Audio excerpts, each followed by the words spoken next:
凶手很可能就是吕四平当年冒充联防捉奸在床的那个男人。这小子被捉了奸，又被讹了钱，回头杀了吕四平可以看作是报复，可他为什么要继续杀车内幽会的男女呢？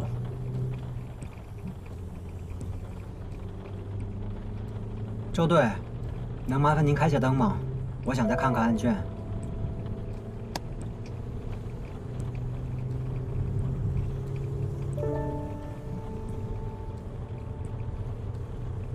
如果像高亮所说，凶手从事司法类的工作，当然，这和他目前所掌握的反侦查技巧也十分契合。那么他在被捉奸的情况下，很有可能体验到了那种被曝光之后的屈辱感。杀了吕思平，只是种单纯的报复，但这并不能完全抹去他屈辱的记忆。所以他在随后几年间专门寻找车震男女下手，很可能就是一种 情景还原式的倒置体验。哎呦，哥们儿，忒深了，听不懂。说白了，他一次次杀害在车里偷情的男女，也是试图抹杀当初那个屈辱的自我。变态就是变态，啊，想法还怪匪夷所思的。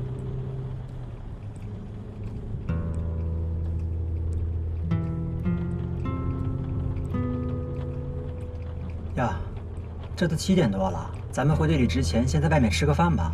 没问题啊，想去哪儿？长风这边我不熟，关队有什么推荐吗？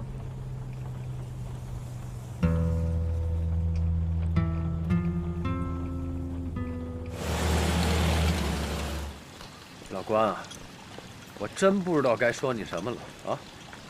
你就带咱吃这个，这要传出去，不让人海港支队人笑话吗？ 我还不知道你吗？出门兜里都不超过100块钱，你能请我们吃什么？我告诉你，今儿随便点，刷卡。不好意思，老板，我们这儿不能刷卡。不能刷卡啊？对。你看你找这地儿，卡也刷不了。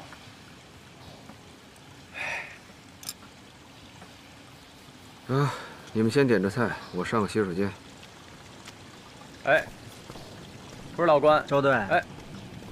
不能刷卡，可以用支付宝，大店小馆都可以。啊，对，有啊，值。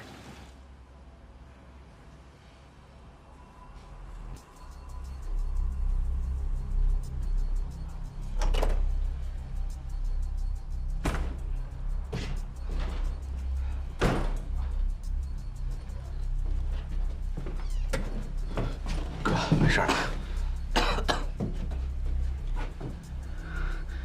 我们被发现了，被谁发现了？周旋。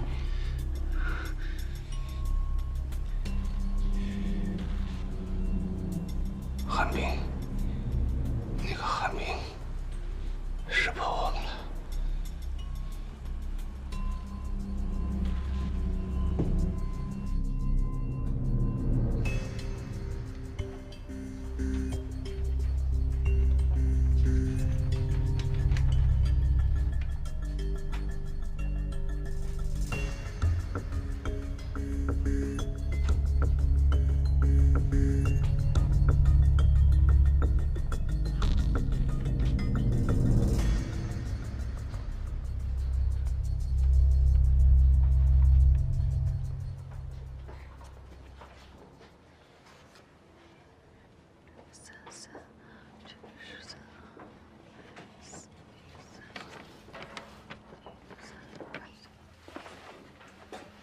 你怎么也来了？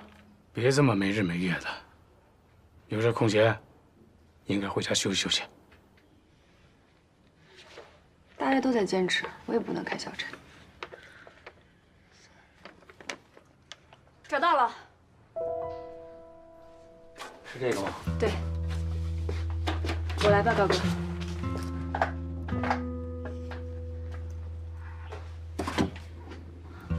让一下。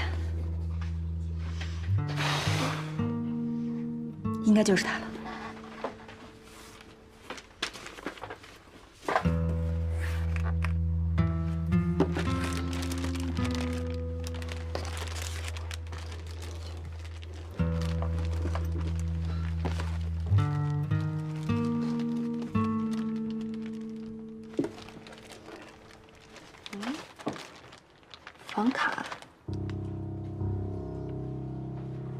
你确定那韩冰发现咱俩的事儿了？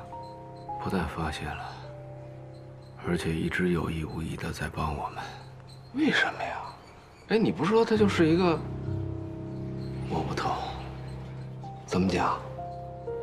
虽然从犯罪心理的侧写理论中，刑侦人员可以模仿罪犯的思维结构的方法是存在的，但是杀了吕思平，只是种单纯的报复，但这并不能完全抹去他屈辱的记忆。所以他在随后几年间专门寻找车震男女下手，很可能就是一种情景还原式的倒置体验。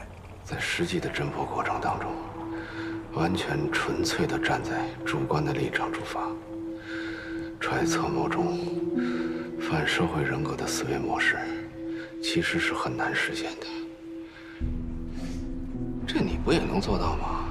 常年在一线工作的刑警，如果具备比较前沿的学术水平，是可以实现这一点，但他也要经过非常严谨的推测和理论。但是他不一样，他完成的太过轻松，太过写意了啊！你的意思是说，他完全就是本能的思维？那这个韩冰跟那个变态杀手属于一种人？不知道，总觉得他很难猜测。我们可以不特意提防他，但千万不能放松警惕。对了，有个事儿我一直忘了问你。媒体知道破窗器的事儿，是你透露给董涵的吗？我说哥呀，你怎么就不相信我呀？我告诉你啊，别说什么破窗器，我什么都没向那个董涵透露。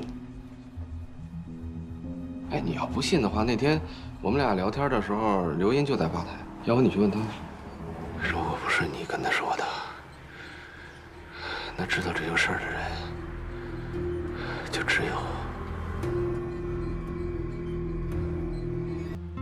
把大家都叫过来，是因为这一案件的一系列的核心事实，只有咱们这些人知道。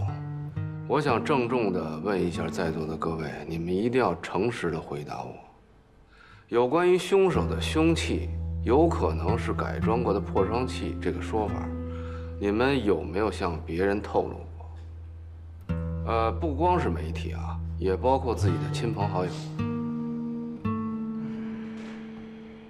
这一天天的加班都加疯了，都没时间见什么亲朋好友，能跟谁说呀？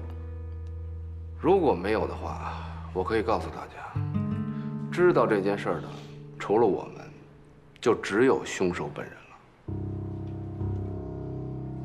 这就是说，凶手故意对外散布案件细节，吸引其他的凶手模仿作案。不管这是不是他的动机，但从最终的结果来看，他确实达到了目的。我查了一下，媒体方面最早报道破窗器细节的，应该就是京港头条的网站新闻上。也就是说，凶手很可能是通过某种途径，跟这家媒体的工作人员取得了联系，把信息传达给了他们。老刘，把董记者请来吧。行了，没事了，散了。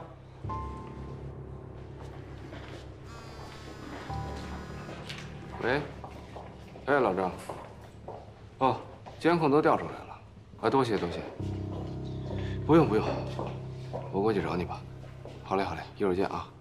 好。我去趟交管局，看看监控里边能不能找到咱们想找的那辆捷达车。啊，哎，这儿，关老师开车。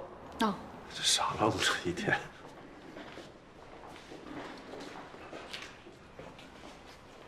哎，不是你跟你们队里人说过吗？哦，对。那天给你的资料看了吗？啊，看了。亚楠，我替他谢谢你。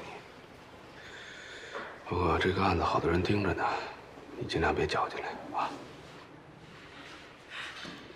2份都看了吗？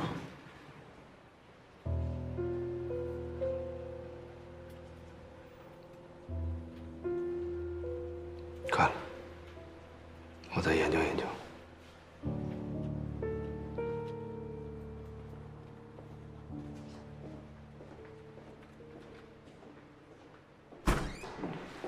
行吧，董局长。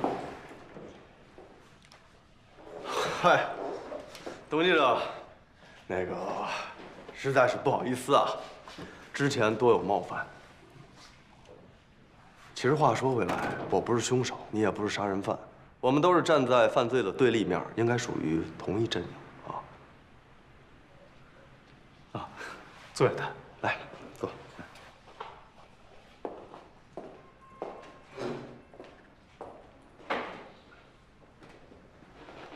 非常感谢你能赶过来协助我们工作。这次我们想找你核实的情况，关系到能否将凶手缉拿归案。周队长，我们做媒体工作的有自己奉行的原则，但心里面跟你们一样，都希望能够抓到凶手。只要对破案有帮助，我们一定尽力。那先感谢了啊。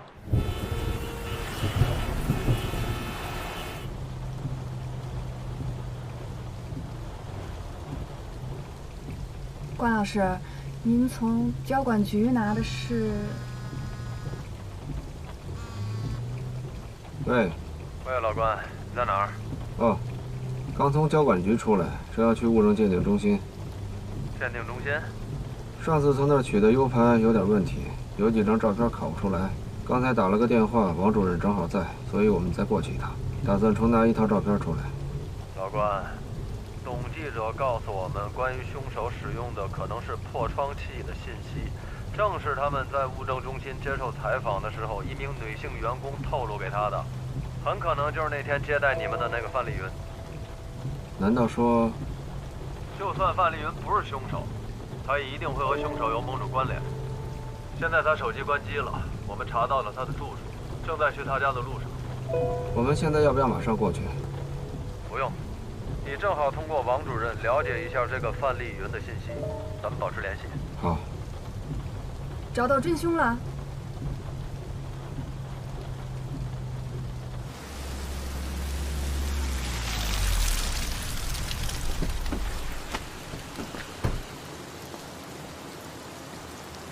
关队长，你好，王主任。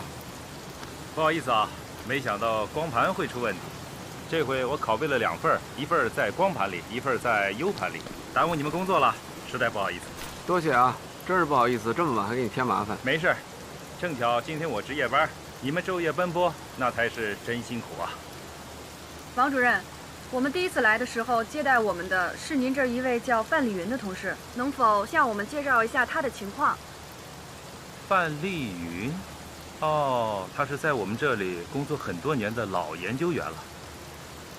怎么了？我们现在正在怀疑她向媒体泄露了一些只有凶手才知道的作案细节。范丽云她结婚了吗？应该结了。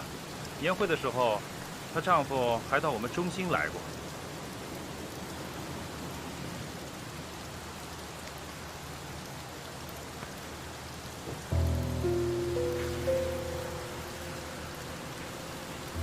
王主任，这辆捷达是您的车吗？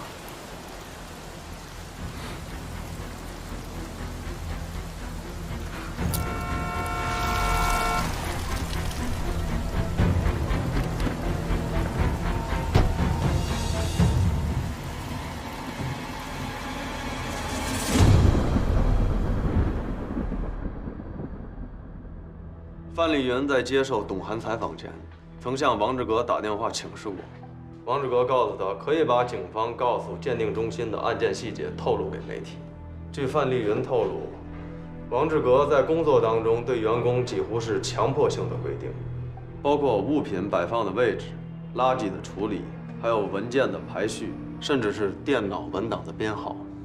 上次我们去的时候，在门口他和关队握过手。可是进了办公室没多久，他就离开了。回来的时候，他手上有洗手液的味道，这说明他仔细的洗过手。当我们离开的时候，他也小心翼翼地避免再次握手。他那辆银灰色的捷达汽车是他自己买的，一直是他一个人用。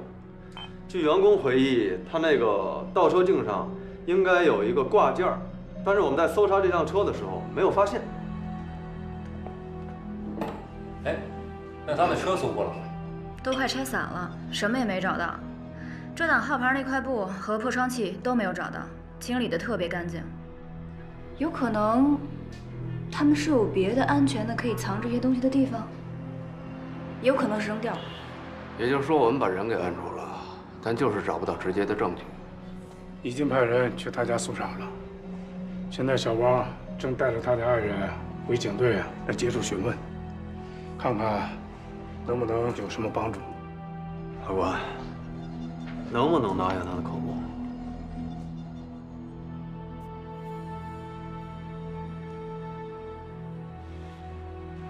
王志革属于有较强反侦查能力的暴力型罪犯，在抓捕现场，他既没有逃匿，也没有拒捕，长期从事鉴定的工作。他很清楚，即便我们控制了嫌疑范围，控制住他，他也没留下任何可能会给自己定罪的证据。唉，不管怎么说，我们还能扣押他48个小时。老赵，这点小事儿就交给我吧。行，给你个机会。真难想象，这个凶手竟然离我们这么近，而且他看上去也太正常了。哎，关队，正好，王志革老婆叫唐莹，啊。哦，是这样，我们刚搜他们家的时候，发现这个王志革把家里收拾那叫一个干净，而且据他老婆说，他平时的确有一定程度的那个洁癖，还有强迫症。啊，再有就是，5年前这个吕四平抓到他嫖妓的时间，正好是他老婆怀孕，只不过就是他老婆怀孕4、5月左右的时候，胎儿不发育了，所以就做了一个引产。啊。还有就是这些年，他老婆并不知道自己的老公呢是在外面杀人，对5年前王志革那个遇见贾金房的事儿也是一无所知。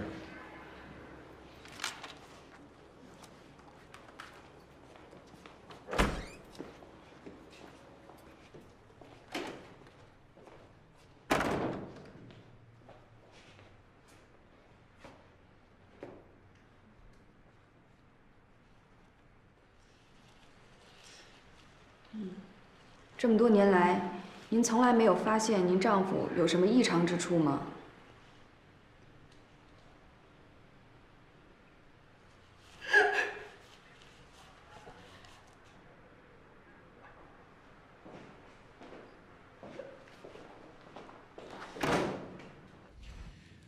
我真的不明白你们为什么要这么做。除了一直不停重复这句话，你就不会说点别的？你让范丽云透露给记者的信息，只有凶手才知道。事到如今了，大老爷们做事儿，敢做敢当啊！无端揣测凶手使用的凶器是我不对，啊，把案情透露给记者也确实欠考虑，但是这都不算是犯罪吧？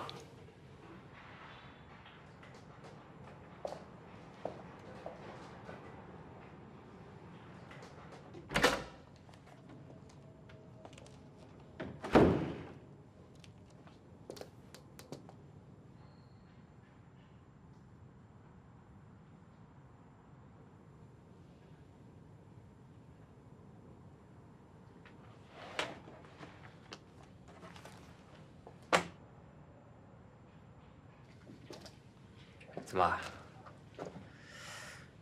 老婆一怀孕就管不住自己了啊？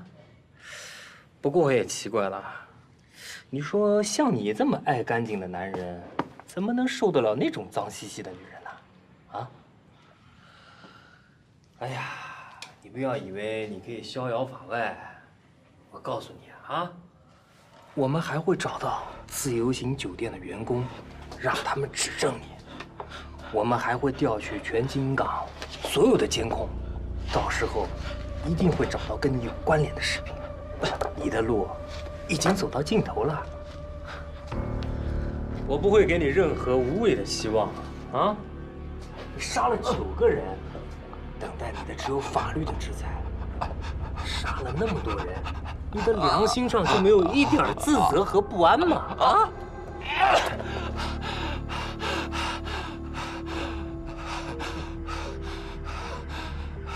怎么，受不了别人碰你啊？我告诉你，一会儿我们就把你从这儿带走，送到看守所。到时候你就会发现，在那里有几十个人、上百只手在等着你，你迟早会招认的。嗯。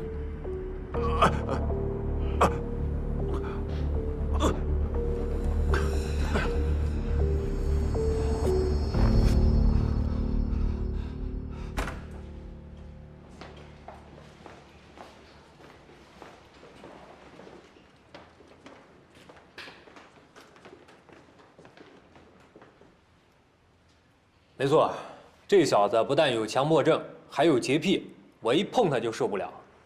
估计在看守所里边待48个小时，他应该扛不住。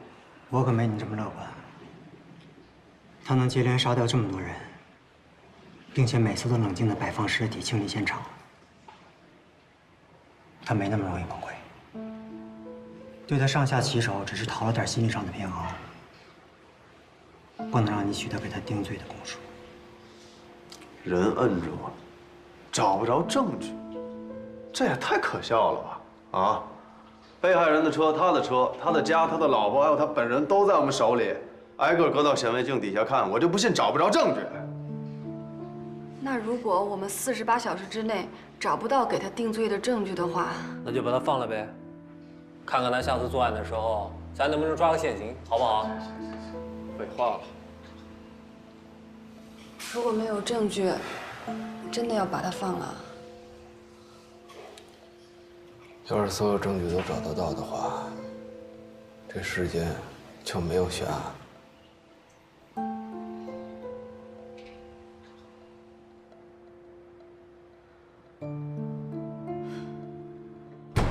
收工吧。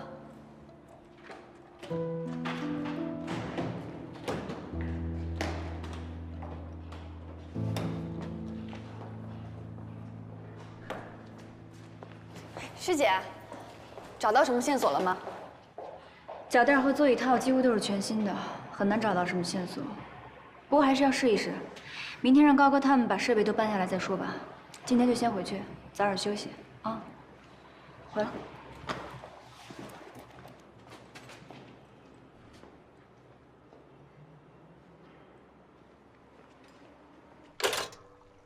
找不到证据，我这点能耐可没戏。下次你去的时候，看看能不能给人带点惊喜啊！你不是审人挺有一套的吗？像王志革这种在作案之后还可以一丝不苟清理现场、摆放尸体的暴力型罪犯，心理防范机制一定很健全。想要拿到他的口供，希望很渺茫。你跟韩冰才是孪生兄弟吧？他也这么说，几乎连词儿都没变。那次我去物证鉴定中心，确实没有发现王志革洗过手，弄不好，韩冰就是那个时候发现他有点不对劲的。这大概也正好可以解释他为什么不戳穿我们。怎么讲？他在看戏。看戏？对，看戏。无论是王志革还是我们，他都在看戏。他似乎更愿意置身事外，做一个旁观者。你们这些神人啊，我真是摸不透啊！哎，对了，亚楠上次说给了你2份报告，你怎么没给我看啊？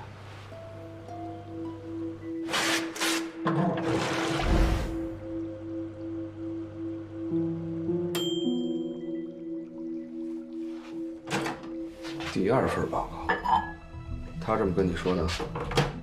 对啊，他说给了你2份。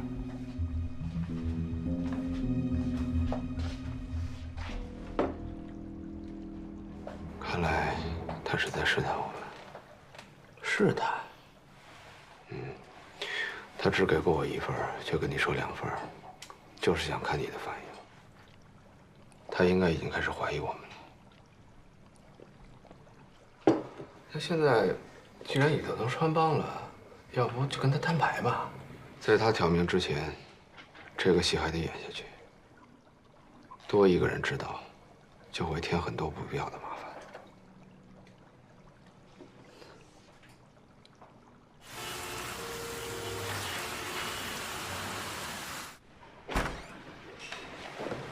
关老师，海港支队的人呢？昨儿把王志革送进看守所，今儿得把他押回来。老赵怕路上有什么闪失，亲自押车去了。剩下的人都忙活着找证据呢。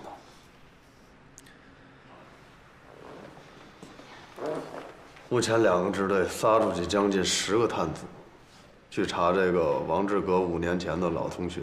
到目前为止，任何结果都没有。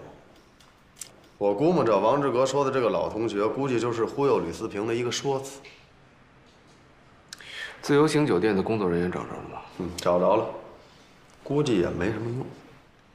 那我们是不是可以安排指认了？当然，等王志革回来，当然要指认。虽然我不抱什么希望，可是就算他不在，我们可以拿照片给他们看呀。照片指认至少得10张以上，真人需要5个。 但是我就没觉得他能从这5个人当中认出王志革来，更别说人数翻倍了，没戏。以王志革作案的一贯作风，他进入酒店之前肯定是乔装过，掩盖了自己的体貌特征。哼。那个和吕思平开房的女人呢？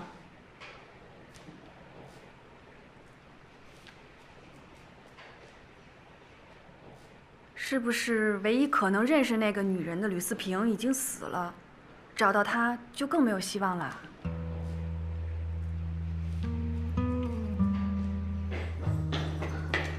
关队、周队，找到了，证据找到了。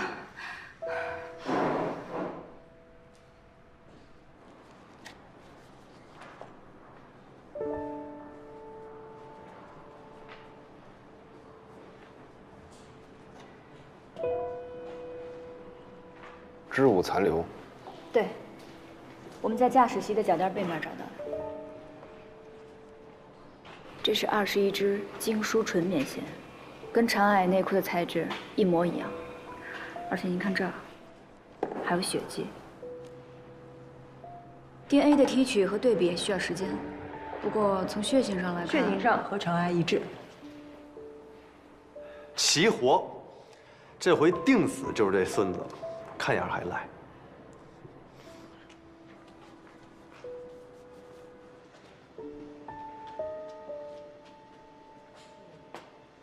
刘二，不错啊，越来越好了。辛苦吗？辛苦辛苦。哎呦，总算能透口气了。差不多了。这天天的老流眼泪。我给你看看。傻眼？什么傻眼？疲劳过度。对不起，这个物证恐怕不能用。昨天把王志革接回来以后，我特意去了物证室，取了被害人的衣物拿下来，跟车里的织物做了比对。可能当时我不小心掉下来的吧，让大家空欢喜一场，不好意思啊。老关，你怎么会？怎么？ 难不成你还想将错就错啊？我跟你说啊，要想做证据呢，不难。我可以帮你做个更逼真的。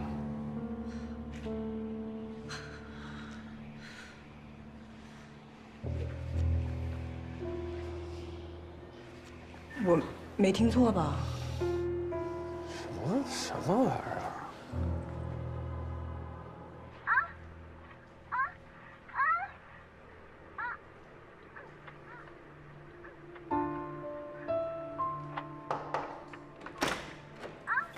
关队，当年在房卡上检验出了4组不同的指纹，但是没有王志革的，对吧？对，放这儿吧。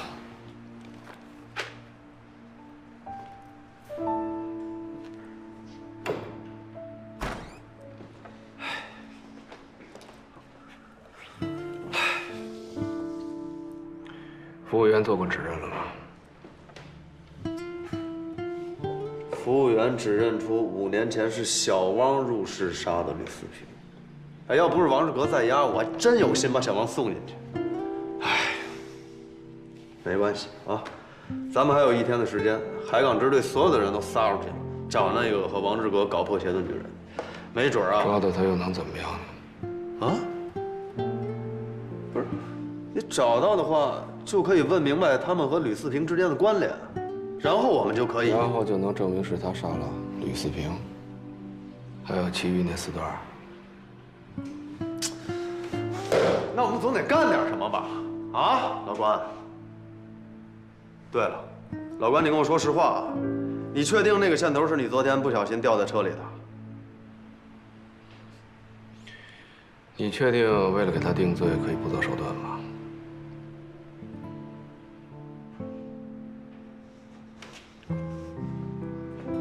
嘿，这儿搞的，吓人服了。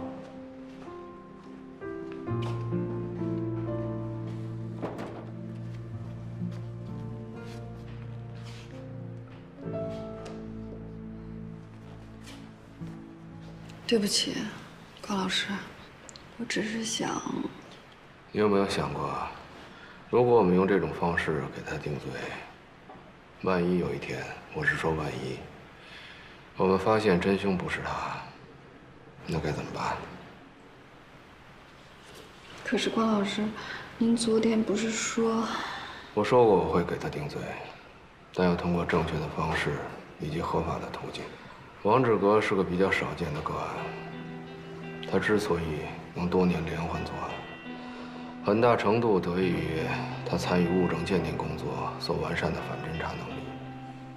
但洛克尔物质交换定律告诉我们，只要进出犯罪现场，就一定会发生犯罪人与案发现场之间的物质交换，他也不例外。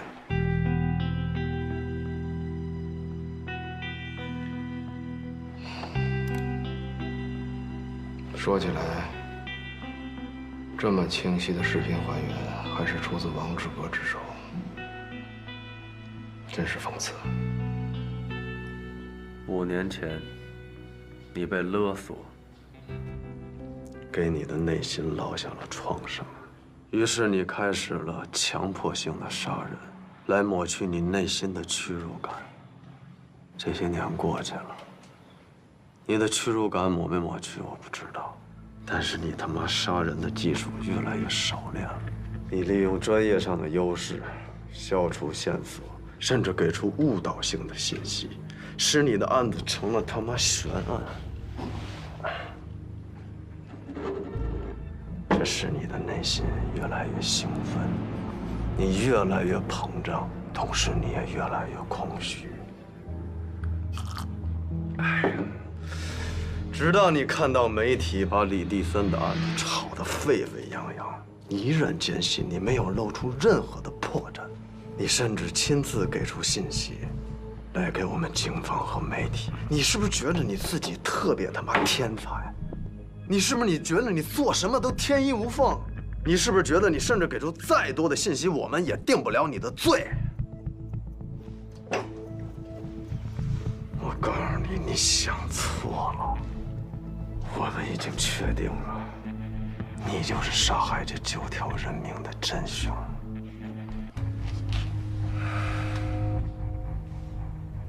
证据呢？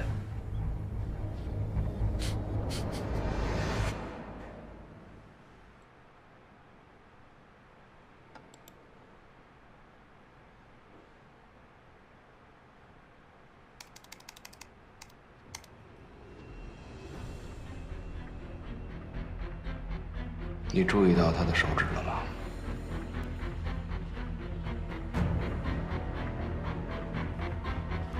这是什么？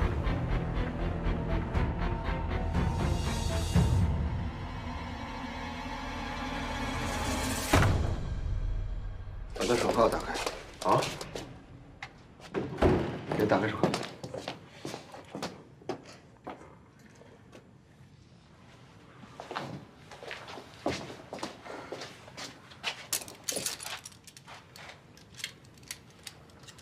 点，轻点。废他妈什么话！谢谢关队长啊！按住他左手。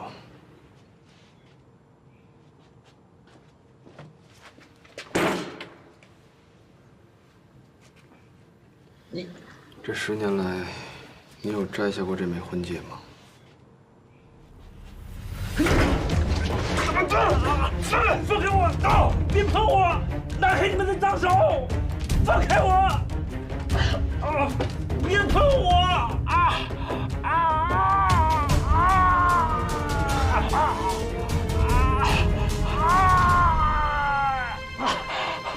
好像也没有什么血迹残留。没关系，有这个就足够了。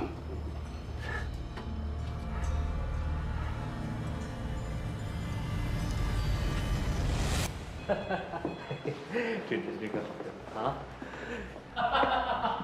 哎呀，干得漂亮啊！戒指内圈里面有被害人的血迹，这证据啊，再瓷实不过了。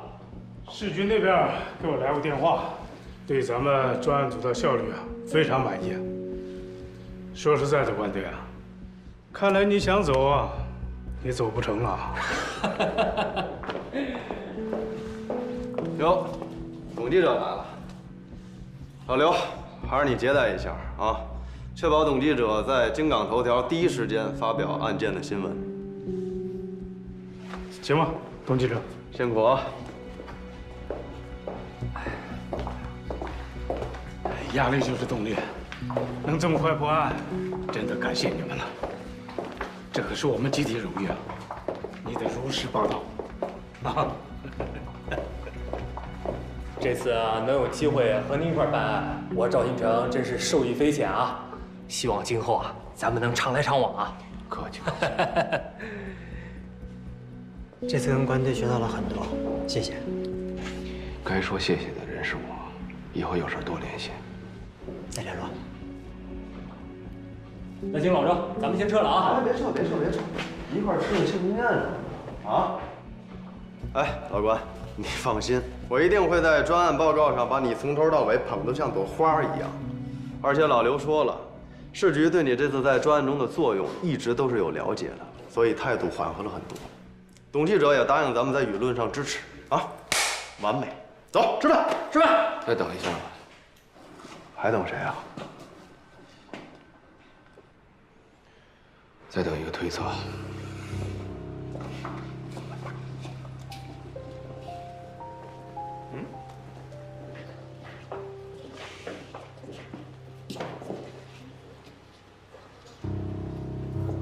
等一下，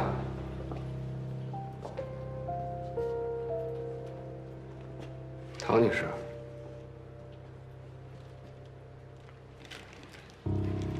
我们在您丈夫实施的第1起案件中，发现了一枚房卡。虽然他清理过现场了，但这张房卡是吕四平开门以后留在墙上的电源插槽里的。你丈夫在勒死吕四平之后，显然不需要把它带走，所以这张房卡 就成为了案发现场留下的唯一没有被清理过的物证。我们在这上面发现了4组指纹，但没有1组指纹是属于你丈夫的，甚至也没有1组指纹是跟吕四平的指纹相吻合。根据当时酒店服务员所描述的，吕四平是和一名女士去开了房，他使用的是自己的身份证登的记，而接过门卡的就是那个女人。 这个案子一直有一点我没想明白，就是谁给你丈夫开的门。所以不甚冒昧，唐女士，麻烦你留一下指纹，我们也好做个比对。